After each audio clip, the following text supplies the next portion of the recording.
In this video, I'm going to show you how to decide focus keyword and long tail keywords and what are the keywords which you need to use for a seed keyword. Okay, so let's just say I'm inside Semrush. So this is a Semrush dashboard. By the way, there'll be a link in the description, you can check that out. So I have typed in, let's say, a random topic. I'm just gonna type so dog food, right? So how to find a good focus keywords and seed keywords. Now when I enter dog food, I'm gonna get keyword variations and questions, whatever it is.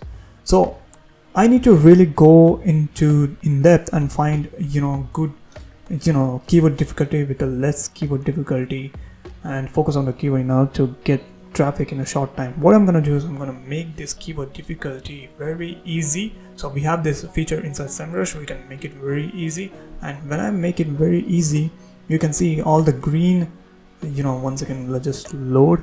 So you can see, right, so the lesser it is the score, the easier it is for us to rank. It's just a supply and demand. Okay, now we have got this keyword, we want to focus on this keyword, so Salmon dog food. Okay, now when I go into the keyword overview mode, I'm gonna get keyword variations and questions right here. So in order to know from Semrush itself, so what is like how to get easy traffic, like it's better to focus on keyword strategy which they are giving.